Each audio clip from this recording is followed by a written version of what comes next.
একজন মুসলিমের চিন্তা পদ্ধতি অন্য সবার চেয়ে ভিন্ন। এর কারণ হলো আল্লাহর কিতাব। এটা আমাদের চিন্তাধারাকে রূপদান করে। বস্তুত আজ আমি আলোচনা শুরু করতে চাই সূরা মুলকের একটি আয়াত দিয়ে, যেখানে বলা হয়েছে লোকেরা জাহান্নামে প্রবেশ করছে, আর প্রবেশ করাকালে তাদেরকে তাদের অপরাধ সম্পর্কে জিজ্ঞেস করা হচ্ছে।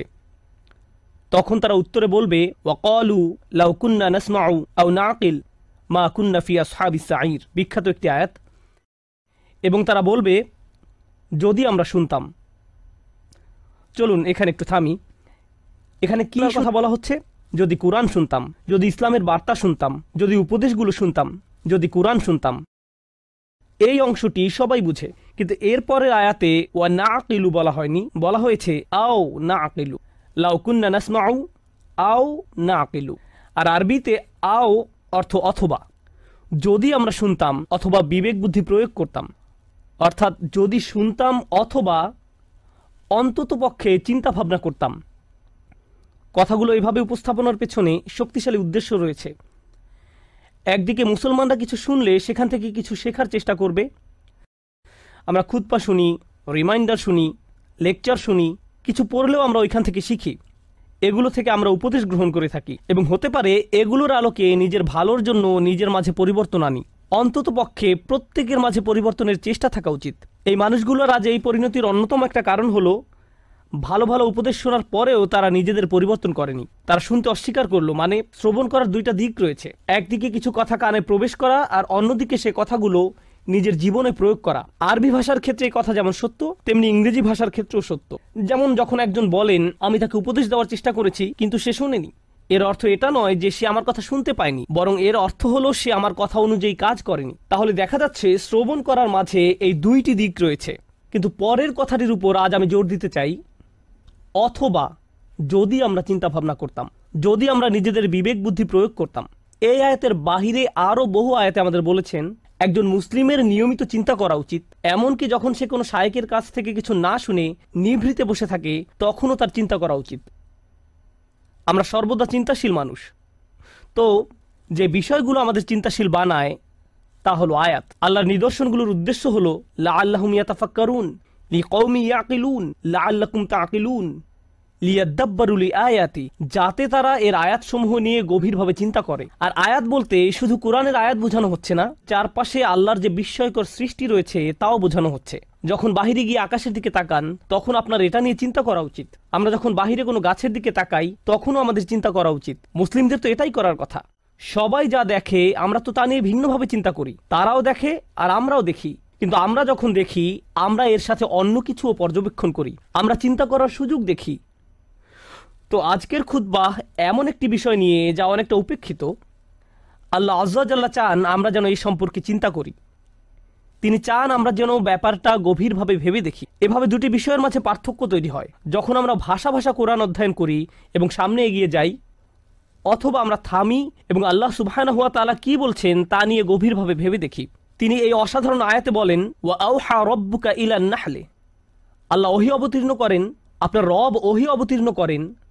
যখন বলেন আওহা রাব্বুকা, কোরআন যেহেতু রাসূলুল্লাহ সাল্লাল্লাহু আলাইহি সাল্লামের নিকট অবতীর্ণ কালাম, যখন বলা হয় আপনার রব অবতীর্ণ করেছেন, রাসূলুল্লাহ সাল্লাল্লাহু আলাইহি সাল্লাম যখন এই কথা শুনছেন, তিনি হয়তো ভাবছেন আমার রব আমার প্রতি কোরআন নাজিল করেছেন। কিন্তু এই আয়াতে আল্লাহ বলছেন, আমি আপনার নিকট অবতীর্ণ হওয়া ওহী সম্পর্কে কথা বলছি না, আমি মৌমাছির নিকট অবতীর্ণ হওয়া ওহী সম্পর্কে কথা বলছি। যেই প্রভু আপনার নিকট কোরআন অবতীর্ণ করেন, তিনি মৌমাছির প্রতিও কিছু একটা অবতীর্ণ করেন। ব্যাপারটা নিয়ে একটু ভেবে দেখুন। মৌমাছি আমাদের অধিকাংশের নিকট গুরুত্বপূর্ণ কোনো বিষয় নয়। এমন নয় যে আমরা প্রতিদিন এটা দেখি। যদি দেখেন ভয় পেয়ে তাড়িয়ে দেন। আর যদি শহরে বাস করেন, তাহলে তো আপনি এমনিতেই প্রকৃতি থেকে অনেক দূরে। মোটের উপর আমরা ইট পাথরের শহরে থাকি। আল্লাহর সৃষ্ট বিস্ময়কর প্রকৃতির সাথে আমাদের সাক্ষাৎ হয় কদাচিৎ। যে একটি সৃষ্টিকে এখনও এড়ানো যায় না তা হলো আকাশ। আকাশ সব সময় উপস্থিত। যারা ব্যস্ত শহরে বাস করেন তাদের এমনকি উপরের দিকে তাকানোরও সময় থাকে না। তারা আশেপাশে তাকান, বাসে যাতায়াত করেন, তারা এমনকি আকাশও দেখেন না। তাহলে আমরা কি নিয়ে ভাববো? আমরা এমনকি নিজেদের জন্য চিন্তা করার সময় পাই না, বা আল্লাহ আমাদের যা নিয়ে চিন্তা করতে বলেন তা নিয়েও ভাববার সময় পাই না। তো এই খুতবাতে আমি আপনাদের এমন জিনিস নিয়ে চিন্তা করতে বলবো যা আমরা সম্পূর্ণরূপে উপেক্ষা করি। একটি মৌমাছি। বিশেষ করে আল্লাহ আযজা ওয়া জাল্লা তার রাসূল সাল্লাল্লাহু আলাইহি সাল্লামকে বলেন, এমন এক ধরনের ওহী আছে যা আমি আপনার নিকট অবতীর্ণ করেছি মৌমাছির প্রতি। সুবহানাল্লাহ। আমাদেরকে মৌমাছি নিয়ে চিন্তা করতে হবে, কারণ কোরআনে আল্লাহ যা কিছু বলেছেন সব কিছু আমাদের হেদায়েতের জন্য। তাই একজন বিশ্বাসী হিসেবে এই ক্ষুদ্র সৃষ্টির প্রতি আমাদের এখন অন্যরকম একটা শ্রদ্ধা তৈরি হয়েছে, কারণ আল্লাহ বর্ণনা করেছেন এই ক্ষুদ্র সৃষ্টি আল্লাহর ওহী গ্রহণ করে থাকে। আল্লাহ এমন কথা গরু সম্পর্কে বলেননি, তিনি এমন কথা উট সম্পর্কেও বলেননি, তিনি পাখি সম্বন্ধেও এমনটি বলেননি। ওই প্রাণীগুলোর কথাও তিনি উল্লেখ করেছেন, তিনি বহু প্রাণীর নাম উল্লেখ করেছেন কোরআনে। অন্য অনেক সৃষ্টির কথা কোরআনে এসেছে, কিন্তু ওহীর ব্যাপারটি যা আমাদের মনোযোগকে বিশেষভাবে আকর্ষণ করেন, এই সৃষ্টির মাঝে বিশেষ কিছু রয়েছে যার দরুন আল্লাহ আমাদেরকে এর প্রতি মনোযোগ দিতে বলেছেন। আর এটা একটা ভাবনার বিষয়। প্রকৃতপক্ষে যদিও এটা আজকের খুতবার বিষয় নয়, ব্যক্তিগতভাবে কয়েক মাস পূর্বে যখন আমি এই আয়াত নিয়ে গবেষণা করছিলাম, আমি মৌমাছির উপর নির্মিত 5-6টা ডকুমেন্টারি দেখেছিলাম। কারণ আল্লাহ চান আমরা যেন এই জীবটাকে কদর করি। আল্লাহ একে ওহী দিচ্ছেন, তাই এই প্রাণীটি যাই করুক না কেন তার সাথে ওহীর একটা সম্পর্ক আছে। এটি ওহীর দ্বারা অনুপ্রাণিত হয়ে কাজ করে। আমি মৌমাছি সম্পর্কে বেশি কিছু জানতাম না, তাই আমাকে এই বিষয়ে অধ্যয়ন করতে হয়েছিল। আমি এই অধ্যয়নকে ইসলামী অধ্যয়ন মনে করি। ডকুমেন্টারি দেখে দেখে মৌমাছির জীবন প্রণালী শেখা এবং নোট করা আমার জন্য এটা আল্লাহর দ্বীন অধ্যয়ন করার নামান্তর। কারণ এই বিষয়টা নিয়ে আল্লাহ আমাদেরকে চিন্তা করতে বলেন। আল্লাহর এই কিতাব থেকে জ্ঞান এবং প্রজ্ঞা অর্জন করতে হলে আমাদের দৃষ্টিভঙ্গির প্রসারতা থাকা জরুরি। যাই হোক, এই আয়াতে আল্লাহ বলেন, আনিত্তাখিযি মিনাল জিবালি বুয়ুতা। আল্লাহ মৌমাছির প্রতি ওহী নাজিল করেন। ইত্তাখিযি এর অর্থ সরাসরি আদেশ। ইত্তাখিযি এখানে প্রত্যাশিত ভাষা হওয়ার কথা ছিল আনতাত্তাখিযা মিনাল জিবালি বুয়ুতান, পাহাড়ে। এর বাসা নির্মাণ করা উচিত পাহাড়ে। ওয়ামিনাশ শাজারি এবং গাছে। ওয়ামিম্মা ইয়ারিশুন এবং তারা যে গৃহ নির্মাণ করে তাতে, অর্থাৎ মৌচাষীরা এর জন্য যে খাঁচা নির্মাণ করে, যে গৃহ নির্মাণ করে তাতে। তাহলে মানুষ তাদের জন্য যে খাঁচা তৈরি করে তাতেও এরা বাসা তৈরি করতে পারে। এখন আমরা এই আয়াত থেকে যা শিখি, প্রথমত আল্লাহ বিশেষভাবে উল্লেখ করলেন তিনি মৌমাছিকে সরাসরি আদেশ দিয়ে থাকেন। ইত্তাখিযি ব্যাকরণের দিক থেকে ফেলে আমরের মধ্যম পুরুষে ব্যবহৃত হয়েছে। আল্লাহ সরাসরি মৌমাছির সাথে যোগাযোগ করে বলছেন তার কোথায় বাসা বানানো উচিত। এই আদেশের আরেকটি অসাধারণ উপকার হলো, যদি কখনো মধু বা মধু উপজাত কোনো দ্রব্য খেয়ে থাকেন, পৃথিবীতে যার বিশাল বাজার রয়েছে, প্রকৃতপক্ষে এটা শুধু মধু নয়, অধিকাংশ খামার, উদাহরণস্বরূপ ক্যালিফোর্নিয়াতে রয়েছে পৃথিবীর সবচেয়ে বড় কাঠবাদামের খামার। পৃথিবীর 90% কাঠবাদাম আসে সেখান থেকে, আর এর সবটা আসে মূলত মৌমাছির সাহায্যে, যারা বিভিন্ন রকম কাঠবাদামের গাছ থেকে ফুলের রেণু সংগ্রহ করে এবং পরাগায়নে সাহায্য করে, এবং এজন্য কৃষকরা সেখানে মৌ চাষ করে। এখন আল্লাহর প্রতি ওহী নাজিল করে বলেন তুমি বাসা বানাতে পারো পাহাড়ে, বাসা বানাতে পারো গাছে। যদি আল্লাহ না বলতেন ওয়ামিম্মা ইয়ারিশুন, তাহলে আপনারা মৌমাছির বাসা পেতেন শুধুমাত্র পাহাড়ে এবং গাছে। আমরা কখনোই মৌ চাষ করতে পারতাম না। কিন্তু তিনি বলেছেন ওয়ামিম্মা ইয়ারিশুন, যেন আমি আর আপনি মধু খাওয়ার স্বাদ উপভোগ করতে পারি। কারণ আল্লাহ একে অনুমতি দিয়েছেন মানুষের তৈরিকৃত বাসায় মৌচাক নির্মাণের জন্য, যেন আমরা এর চাষ করতে পারি। ব্যাপারটা নিয়ে একবার ভেবে দেখুন। এই ভাবনা আমাদেরকে এই সত্য অনুধাবন করতে সাহায্য করে যে আল্লাহর সৃষ্টি জগৎ থেকে যত কিছু আমরা উপভোগ করতে পারছি, এর কারণ আল্লাহ এদেরকে সরাসরি আদেশ করেছেন আমাদের সেবা করার জন্য। এই ক্ষেত্রে মৌমাছিকে আদেশ করা হয়েছে আমাদের সেবা করার জন্য। তাই যখন মানুষ মৌ বক্স নির্মাণ করে, তুমি তাকে নিজের বাসা হিসেবে গ্রহণ করে নাও। কিন্তু আজ আসলে যে বিষয়টা নিয়ে কথা বলতে চাই তা হলো এই ক্ষুদ্র সৃষ্টি থেকে কিছু পথ নির্দেশনা। শুধু এই সৃষ্টির কদর করা নয়, বরং কিছু হেদায়েত। আর আমি এমন কিছু শিক্ষা এর কাছ থেকে পেয়েছি যা আমাকে সম্পূর্ণ হতবুদ্ধি করে দিয়েছে। আমি রাসূলুল্লাহ সাল্লাল্লাহু আলাইহি সাল্লামের একটি হাদিস পেয়েছি, ওয়াল্লাযী নাফসি বিয়াদিহি, আমি সেই সত্তার শপথ করে বলছি যার হাতে আমার প্রাণ।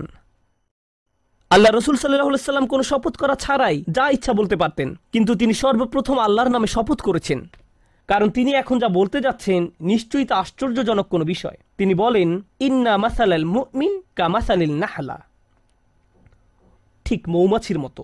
মুমিনের উদাহরণ হলো ঠিক মৌমাছির মতো। আমি বসে থেকে ভাবলাম সুবহানাল্লাহ, আল্লাহ প্রথমে আমাদের বলছেন তিনি মৌমাছির প্রতি ওহী প্রেরণ করেন, আর এখন রাসূলুল্লাহ সাল্লাল্লাহু আলাইহি সাল্লাম বলছেন তুমি যদি মুমিন হতে চাও তাহলে ঠিক মৌমাছির মতো হও। মৌমাছির মতো হলে কি হবে? আর কিভাবে মৌমাছির মতো হব? মৌমাছি আমাকে আমার ঈমান সম্পর্কে কি শেখাবে? কিভাবে একজন বিশ্বাসীর মতো বাঁচতে হবে এ ব্যাপারে মৌমাছি কি শেখাবে? ব্যাপারটা এতই সিরিয়াস যে আল্লাহ রসুল সাল্লাল্লাহু আলাইহি সাল্লাম প্রথমে আল্লাহর নামে শপথ করেছেন, তারপর এই কথা বলেছেন। তো তিনি আমাদের কিছু কথা বললেন যার প্রতি আমাদের মনোযোগ দেওয়া প্রয়োজন, কিন্তু আমি চাই রাসূলুল্লাহ সাল্লাল্লাহু আলাইহি সাল্লাম কি বলেছেন আপনারা তার প্রতি মনোযোগ প্রদান করুন। তিনি বলেন, আকালাত তাইয়িবান, এটি ভালো জিনিস খায়, এটি ভালো এবং খাঁটি জিনিস খায়। মৌমাছি উত্তম ফুলের নিকট যায়, এটি এমন কোনো ফুলের নিকট থেকে নেয় না যেটি অপরিপক্ক, নষ্ট। এটি এমনকি এমন কোনো ফুলের নিকটও যায় না, গন্ধ শুকে এটি বুঝে ফেলে অন্য মৌমাছি ইতোমধ্যে এই ফুলের কাছ থেকে নিয়ে গেছে। এটি নতুন, পরিষ্কার, খাঁটি একটি ফুলের নিকট যায়। এটি শুধু সেই ধরনের ফুলের নিকট যায়। আমাদের ঈমানের প্রথম যে ব্যাপারটি এখানে হাইলাইট করা হয়েছে তা হলো যে রিজিকের আমরা সন্ধানে বেরিয়ে পড়ি।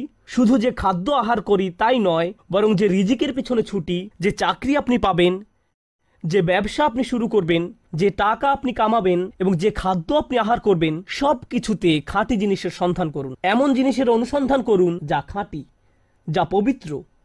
সর্বোত্তম জিনিসের খোঁজ করুন।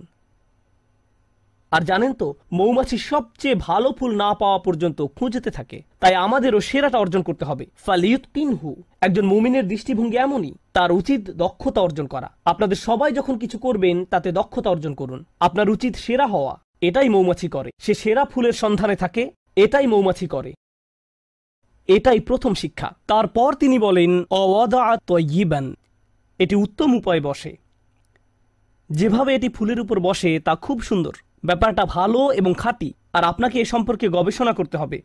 মৌমাছি নিয়ে গবেষণা না করলে তো এটা আপনি জানতে পারবেন না। মৌমাছি নিয়ে অধ্যয়ন করলে জানতে পারবেন তারা শুধু সে ফুলের কাছেই পরাগ নিয়ে যায় যে ফুলের পরাগ দরকার। মৌমাছি যখন কোনো ফুল থেকে মধু নিতে যায়, তারা ওই ফুল থেকে মধু নিবে না যদি না তারা ওই ফুলকে আরো বেশি কিছু দেয়। তারা একে জীবন দিবে, পরাগ দিবে। আমাদের সবার জীবনে বিভিন্ন রকম সম্পর্ক রয়েছে, ঠিক যেমন মৌমাছির ফুলের সাথে সম্পর্ক আমাদের প্রত্যেকের সম্পর্ক রয়েছে। আপনার আমার প্রতিটি সম্পর্কের ক্ষেত্রে আপনি কিছু নেন এবং কিছু দিয়ে থাকেন। আপনার বিবাহের ক্ষেত্রে আপনি কিছু দিয়ে থাকেন এবং কিছু নিয়ে থাকেন। যখন আপনি পিতা বা মাতা হন, যখন আপনি একজন শিক্ষক, তখন আপনি কিছু দিয়ে থাকেন এবং কিছু নিয়ে থাকেন। যখন আপনি কারো চাকরি করেন বা মালিক পক্ষের হয়ে থাকেন, তখনও কিছু নিয়ে থাকেন এবং কিছু দিয়ে থাকেন। কিন্তু মৌমাছি যা কিছু নেয় তার চেয়ে অনেক বেশি দিয়ে থাকে। এটি নেওয়ার চেয়ে দেয় অনেক বেশি। আর যা প্রদান করে তা গ্রহীতার জীবনকে উন্নত করে। আর যা নিয়ে যায় তা গ্রহীতার কোনো ক্ষতি করে না। এটি ফুল থেকে যা নেয় তা ফুলের কোনো ক্ষতি করে না। ওয়াদাআত তাইয়িবান, এটি ফুলের উপর পা গুলো রাখে খুব সুন্দর করে। প্রসঙ্গত, ফুলের খুব কোমল জায়গায় মৌমাছিকে বসতে হয়। ফুলের তুলনায় মৌমাছি ভারী একটা জীব। যদি সে তার সম্পূর্ণ ওজন ফুলের ওই কোমল জায়গায় রাখে তাহলে এটি ভেঙে যেতে পারে। তাই এটি ভাসতে থাকে, পুরো ওজন ফুলের উপর রাখে না। এটি পাখাগুলোকে ঝাপটাতে থাকে যেন সম্পূর্ণ ওজন ফুলের উপর না রাখতে হয়। আমরা এখান থেকে কি শিখছি? আপনার একটি সম্পর্ক আছে, কিন্তু আপনি শুধু দাবি করতে থাকেন, চাইতে থাকেন। তারপর এক সময় আপনার প্রিয় বন্ধু, আপনার কর্মচারী, আপনার স্বামী বা স্ত্রী, তাদের ধৈর্যের বাঁধ ভেঙে যায়। আপনার কিছু জিনিস দরকার, হ্যাঁ আমি একমত, কিন্তু অতিরিক্ত নিতে যাবেন না। তাদেরকে এমন চাপে ফেলবেন না যে তারা ভেঙে পড়বে। আর যদি কিছু চান তাহলে বেশি করে প্রদান করুন। তার জন্য কিছু নিয়ে আসুন, তারপর দাবি করুন। আর যখন চাইবেন কম করে চান, জাস্ট যতটুকু দরকার, যতটুকু প্রয়োজন। তাহলে ওয়াদাআত তাইয়িবান, আচ্ছা এটা সুন্দরভাবে বসে, ভালো একটি জায়গা খুঁজে নিয়ে বসে, এটা সুন্দরভাবে আহার করে। এর আরেকটি উপকার হলো, যদি অন্য কোনো মৌচাকের মৌমাছি পাশ দিয়ে অতিক্রম করে এবং দেখে যে একটি মৌমাছি এই ফুল থেকে আহার করছে, তখন সে এখানে এসে কোনো ঝামেলা বাঁধায় না। কারণ যদি দুইটি আলাদা মৌচাকের মৌমাছি একটি ফুলের উপর গিয়ে বসে, তখন ফুলের ক্ষতি হয়ে যায়, এর আর পরাগায়ন হয় না, ফুলটি এর ফলে মারা যায়। তাই মৌমাছি ব্যাপারটা বুঝতে পারে। সে জানে যে এই ফুলের সাথে ওই মৌচাকের সম্পর্ক গড়ে উঠেছে, আমার আর এর কাছে যাওয়া উচিত নয়। এবং গন্ধ শুঁকে বুঝতে পারে। এরপর সে অন্য আরেকটি ফুলের নিকট যায় যাকে স্পর্শ করা হয়নি এখনো। আর আমরা কি করি? কেউ একটা দোকান খুললো, আরেকজন দেখে ভাবলো ভালো ব্যবসা, আমারও ঠিক একই রকম একটা দোকান দিতে হবে রাস্তার ওই পাশে। আর ওই লোকের সব কাস্টমার নিয়ে যায়। যখনই কোনো কাস্টমার ওই ব্যক্তির দোকানে যেতে নেয়, এই ভাই এদিকে আসেন, আপনাকে একটা জিনিস দেখাই। আমরা কি করি? আরো শত শত জায়গা আছে যেখানে আমি দোকান দিতে পারি। আল্লাহ রিজিক প্রশস্ত, আমাকে তার প্লেটের ভাত নিজের প্লেটে তুলে নিতে হবে না, কিন্তু এটাই আমরা করি। মানুষ এমন কৃপণের কৃপণ।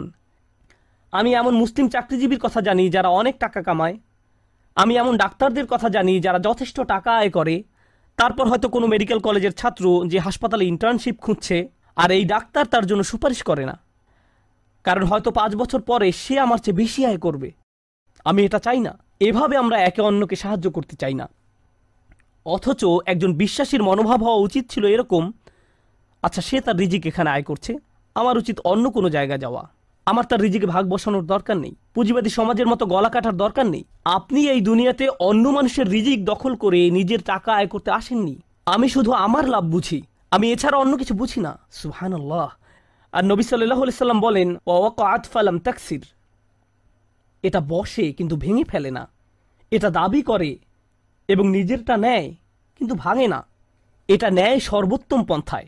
আহার করার কি এক মহৎ পন্থা, বাঁচার কি এক মহৎ পন্থা। আমাদের ক্ষেত্রে ব্যাপারটা শুধু টাকার সাথে জড়িত নয়, সম্পর্কের ক্ষেত্রেও এমনটা ঘটে। আমাদের সকল সম্পর্কের জন্য এখান থেকে যা শিখছি, যদি আমরা সত্যই মৌমাছির কাছ থেকে কি শিক্ষা নিব তা বুঝতে পারি, যে শিক্ষাটা উপলব্ধি করার প্রতি রাসূলুল্লাহ সাল্লাল্লাহু আলাইহি সাল্লাম এত বেশি জোর প্রদান করেছেন, তাহলে আমাদের বুঝতে হবে আমি কি আমার বাচ্চাদের উপর অনেক বেশি প্রেসার দিচ্ছি? আমি কি আমার পিতামাতার কাছ থেকে অনেক কিছু দাবি করছি? আমি কি আমার স্বামীর কাছ থেকে বেশি কিছু দাবি করছি? আমি কি আমার স্ত্রীর কাছে অনেক কিছু আশা করছি? আমি কি আমার বন্ধুর কাছে অনেক অনেক কিছু চাচ্ছি? আমি কি আমার কর্মচারীদের উপর অনেক বেশি কঠোর? আমি কি আমার শিক্ষককে অনেক বেশি জ্বালাতন করছি? আপনাকে এই প্রশ্নগুলো করতে হবে, কারণ আপনি মৌমাছির মতো হতে চান। তারপর সবশেষে তিনি বলেন, ওয়ালাম তুফসিদ, ওয়ালাম তুফসিদ, এবং এটি কোনো দূষণ তৈরি করে না। মৌমাছিদের একটি উল্লেখযোগ্য ব্যাপার হলো, যে ফুলের কাছে তারা মধু আহরণ করতে যায় তা নিজেদের বাসা থেকে অনেক দূরে। সুতরাং তারা অনেক দূর পথ ভ্রমণ করে, কখনো কখনো তা কয়েক মাইলও হয়ে থাকে। এরপর তারা নিজেদের মৌচাকে ফিরে আসে। আর মৌচাক শুধু তার নিজের বাসা নয়, তার বিশাল প্রতিবেশী রয়েছে। সবাই এই মৌচাকে বাস করে। আল্লাহ তাদেরকে বিশেষ ধরনের নাচ শিখিয়েছেন। একটি নির্দিষ্ট নিয়মে তারা বাতাসে ভাসতে থাকে, যা অন্য মৌমাছিদের জন্য অন্য ফুলের পথ বাতলে দেয়। দেখো, আমি আমার নিজের জন্য কিছু রিজিক পেয়েছি, তোমরাও অমুক অমুক ফুল থেকে উপকার পেতে পারো। আমি তোমাদেরকে সেই রাস্তা দেখিয়ে দিচ্ছি। এটা তখন তাদেরকে পথ দেখায়। এর নাম হলো বি ড্যান্স। জনপ্রিয় পরিভাষা হলো বি ড্যান্স। তারা অন্য মৌমাছির সামনে এই নাচ দেখাতে থাকে, যেন অন্যরাও থেকে মধু আহরণ করতে পারে, যেন তারাও খেতে পারে। এভাবে তারা নিজেদের সমাজ তৈরি করে, একসাথে তারা নিজেদের মৌচাক নির্মাণ করে। তো এটা বুঝতে পারে যে যখন কেউ কোনো কিছু থেকে উপকার পেয়ে থাকে, এটা কোনো প্রতিযোগিতা নয়। যদি সে অন্যদের উপকার পাওয়ার সুযোগ করে দেয়, এর মাধ্যমে আসলে সবাই উপকৃত হয়। আমি নিজে নিজে একটি মৌচাক নির্মাণ করতে পারবো না, আমাদের সবাইকে এর জন্য কাজ করতে হবে। পক্ষান্তরে মুসলিম সমাজে কি হয়, যখন আমাদের ঈমান থাকে না, যখন কেউ উন্নতি করে আমরা হিংসুক হয়ে পড়ি। তাহলে কাউকে বলতে চান না কিভাবে এই উন্নতি করলেন। আচ্ছা, আপনার দোকানের সাপ্লাই কোথা থেকে পান? আমি জানি না, ভুলে গেছি। আচ্ছা, আপনার চাকরির জন্য কোথায় আবেদন করেছেন? আপনার রিজিউম কেমন? আমি জানি না, ফাইলটা হারিয়ে ফেলেছি। আপনি কাউকে সাহায্য করতে চান না। এটা হলো প্রতিযোগিতা। আমি কেন প্রতিযোগিতায় আরেকজনকে সাহায্য করব? আমি কেন তাকে বোর্ড কমিটিতে সিট পেতে সাহায্য করব? আর রাসূলুল্লাহ সাল্লাল্লাহু আলাইহি সাল্লাম মৌমাছির জীবনের মাঝে সীমাহীন বিজ্ঞতা দেখতে পেলেন, কারণ আল্লাহ তাকে বলেছেন, দেখো আমি মৌমাছির নিকট ওহী প্রেরণ করছি।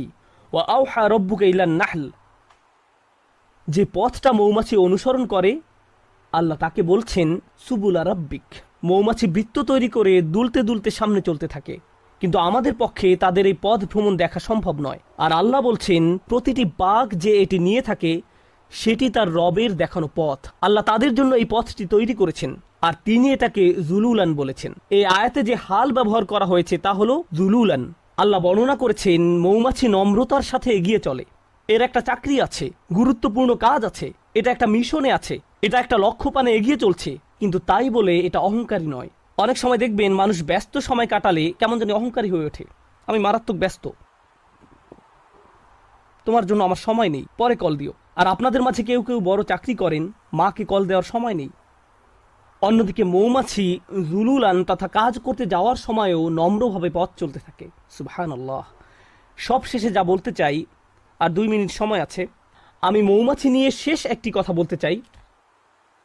যদিও অনেক কিছু বলার ছিল, শেষ একটা কথা, আল্লাহ এই জীবটাকে অসাধারণ করে বানিয়েছেন, আর এটাকে তার নিজের কাজ করার যোগ্য করে তৈরি করেছেন। এটা নিজের জীবিকা আহরণ করছে। এই মৌমাছির অন্যদের সাথে সম্পর্ক আছে, নিজে উপকৃত হচ্ছে, সমাজের সবার উপকার করছে। এই সব কিছুর উপরে এটা মৌচাক নির্মাণ করে। এই মধুর উপকার মৌমাছিকে ছাড়িয়ে আরো বহু সৃষ্টির মাঝে ছড়িয়ে পড়ে, যা শিফাউন লিন্নাস। এই মধুতে মানবজাতির জন্য রয়েছে চিকিৎসা, ছোট্ট একটা প্রচেষ্টা থেকে। আমরা এখান থেকে কি শিখছি? আমরা যদি মুমিনদের একটি সমাজ তৈরি করতে চাই, আমরা যদি পরস্পরের উপকার করতে চাই, আমরা যদি একসাথে ভাই ভাই হয়ে বাস করতে চাই এবং অল্পে তুষ্ট থাকি, আমাদের সম্পর্কগুলোর উপর বেশি চাপ না দিয়ে থাকি, এর ফলে আমরা যে সমাজ নির্মাণ করব, এতে শুধু নিজেদের উপকার হবে না, বরং মানবতা এর দ্বারা উপকৃত হবে, আরোগ্য লাভ করবে। যদি মৌমাছিদের একটি সমাজ পৃথিবীকে আরোগ্য দান করতে পারে, কত শত রোগ বালাই মধুর মাধ্যমে আরোগ্য লাভ করে। রাসূলুল্লাহ সাল্লাল্লাহু আলাইহি সাল্লাম কর্তৃক সত্যায়িত একটি ওষুধ হলো মধু। আর মধু কখনো তৈরি হয় না যতক্ষণ না মৌমাছির একটি সমাজ একত্রে বসবাস করা শিখে এবং একত্রে কাজ করা শিখে। যদি এই উম্মাহ, যার মৌমাছির মতো হওয়ার কথা, যদি আমরা একসাথে কাজ করা শিখি, একত্রে বসবাস করা শিখি এবং আমাদের নিজস্ব সমাজ তৈরি করি, এর ফলে আমরা শুধু নিজেদের উপকার করব না, আমরা মানব জাতির জন্য আরোগ্য লাভের এক উপায়ে পরিণত হব। কারণ মানব জাতি আজ লোভী হয়ে পড়েছে, সবাই শুধু নিজের চিন্তায় ব্যস্ত। তারা বলে আগে নিজের চরকায় তেল দাও। আমরা এই গ্রহকে জ্যান্ত সাবার করে ফেলেছি। প্রসঙ্গত এতে অবাক হওয়ার কিছু নেই। আজ যেহেতু পৃথিবীতে ফিতনা বেড়ে গেছে, পৃথিবীতে আরেকটি ট্র্যাজেডিও লক্ষ্য করা যাচ্ছে। মৌচাকগুলো দিন দিন উধাও হয়ে যাচ্ছে। আল্লাহ আজ্জা ওয়া জাল্লার একটি অন্যতম নিদর্শন হারিয়ে যাচ্ছে এবং এজন্য সব শেষে রাসূলুল্লাহ সাল্লাল্লাহু আলাইহি সাল্লাম বলেন, ওয়ালাম তুফসিদ, এটা ফাসাদ তৈরি করে না, এটা আহার করার মাধ্যমে আরো বেশি জীবন তৈরি করে। যখন মৌমাছি আহার করে, এটি আরো জীবন তৈরিতে সাহায্য করে। আজকের দুনিয়ায় যেভাবে ম্যানুফ্যাকচারিং ইন্ডাস্ট্রিগুলো কাজ করে, যেভাবে আমি আপনি ভোগ করি, আমরা জীবন বৃদ্ধি করি না, বরং আমরা উৎপাদন করি উল্লেখযোগ্য পরিমাণে মৃত্যু ঘটানোর মাধ্যমে। আমরা পৃথিবীতে অনেক বেশি দূষণ তৈরি করি, আমরা অনেক বেশি সামাজিক অপচয় এবং অর্থনৈতিক অপচয় তৈরি করি, আমরা দুনিয়াতে ফাসাদ তৈরি করি। আর রাসূলুল্লাহ সাল্লাল্লাহু আলাইহি সাল্লাম বলছেন, মৌমাছির মতো ভোগ করতে শেখো, যেন পৃথিবীতে ফাসাদ তৈরি করা থেকে বিরত থাকতে পারো। পৃথিবীকে আরো বাসযোগ্য করে তোলো। তোমরা তোমাদেরটা নিতে পারো, কিন্তু এর মানে এটা নয় যে পৃথিবীকে এর জন্য বিশাল মূল্য দিতে হবে, পরবর্তী প্রজন্মকে এর জন্য মূল্য দিতে হবে। আল্লাহ আমাদেরকে এর কদর করতে সাহায্য করুন, আমাদের চিন্তাশীল মানুষে পরিণত করুন। আল্লাহ আমাদেরকে গভীর জ্ঞানপূর্ণ এক ধর্ম দান করেছেন। আল্লাহর শপথ, যদি এই ধর্ম নিয়ে চিন্তা করেন তাহলে এটা অন্যরকম এক বিষয়। আর যদি সারা জীবন ধরে শুধু অনুসরণ করে আসছেন কিন্তু কোনোদিন এই ধর্ম নিয়ে চিন্তা করেননি, তাহলে এটা সম্পূর্ণ ভিন্ন রকম একটা বিষয়। আল্লাহ আমাদের চিন্তাশীল মানুষে পরিণত করুন, ভাবুক মানুষে পরিণত করুন এবং এমন মানুষে পরিণত করুন যারা আসলেই কোরআনের আয়াত নিয়ে চিন্তা করতে পারে এবং রাসূল সাল্লাল্লাহু আলাইহি সাল্লামের হাদিসের গভীর শিক্ষা নিয়ে ভাবতে পারে। বারাকাল্লাহু লি ওয়া লাকুম ফিল কুরআনিল হাকিম ওয়া নাফা'নি ওয়া ইয়্যাকুম বিল আয়াতি ওয়া যিকরিল হাকিম।